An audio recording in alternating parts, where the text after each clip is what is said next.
greatest detective stories, the Indus Valley Civilization. For 100 years now, we've been uncovering its secrets.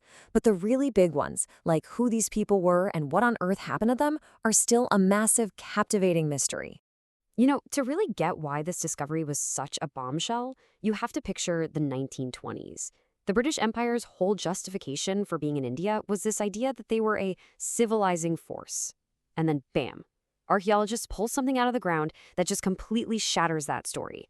Hard proof of a super advanced urban society that was thriving in India thousands of years before. So, how did this lost world even come to light?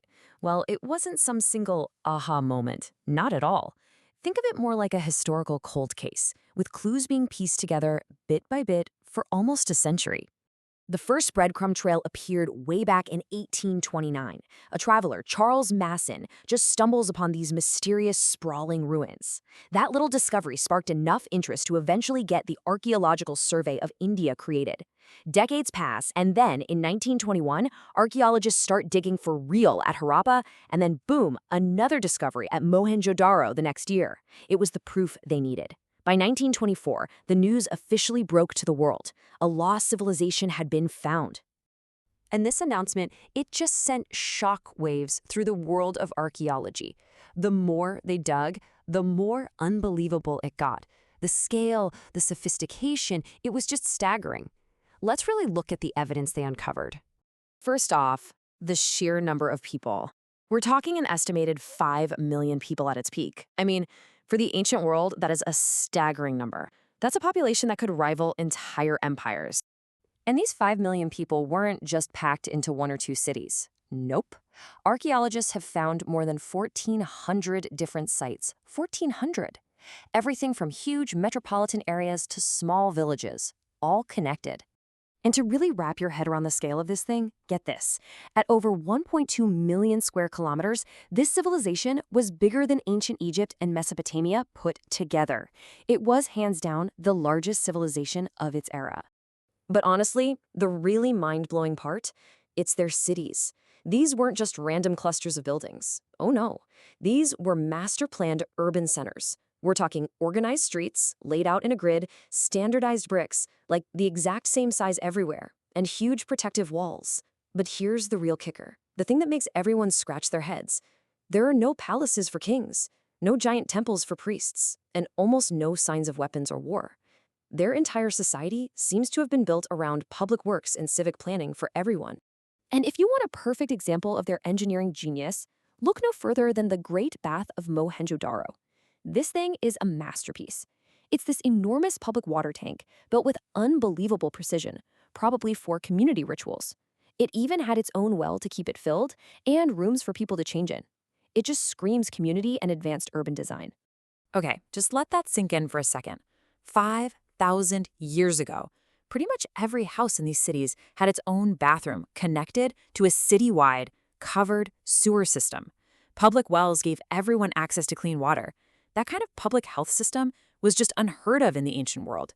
And frankly, it's a system that many modern cities today still struggle to provide for their citizens. It's just incredible. So we have these amazing cities and this mind-boggling engineering, but this is where we hit our first giant brick wall. See, these people left behind tons of writing, but we have absolutely no clue what any of it says.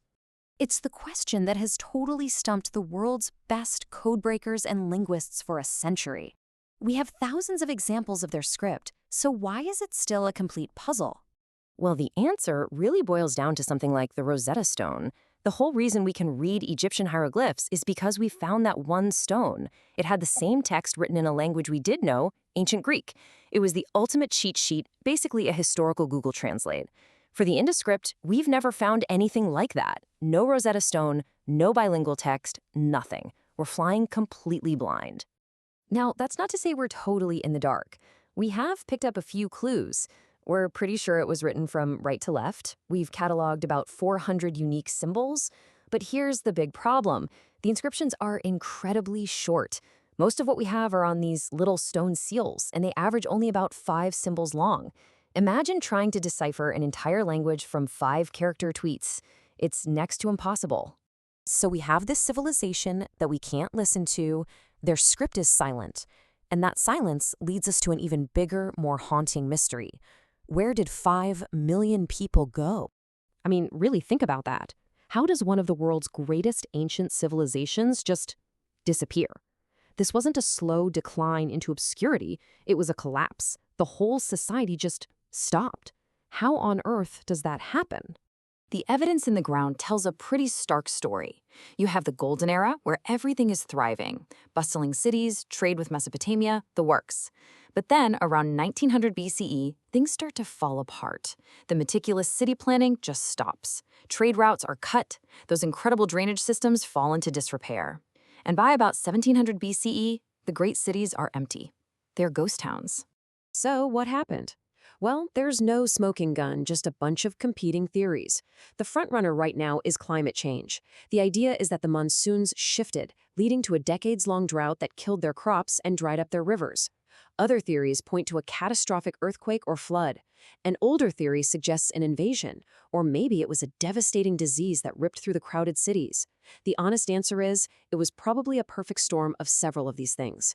So here we are, a century after we first found it, and the Indus Valley Civilization still leaves us with way more questions than answers. It's a mystery that feels as alive today as it ever was. And the quest to solve it is very real. Get this, there is actually a $100,000 prize on the table right now, offered by the government of Tamil Nadu in India for anyone who can finally crack that script. The hunt for their Rosetta Stone is still very much on. But until someone claims that prize, their legacy is silent. We can admire their incredible cities and their engineering, but we can't hear their stories. We don't know the names of their leaders, the myths they told, or even what they called their own civilization. They are a people without a voice. And maybe that's the most exciting part of all of this. For 100 years, this lost world has thrown one incredible surprise at us after another. So it really makes you wonder, doesn't it? What other secrets about this incredible world are still buried out there, just waiting to be discovered and to rewrite history all over again?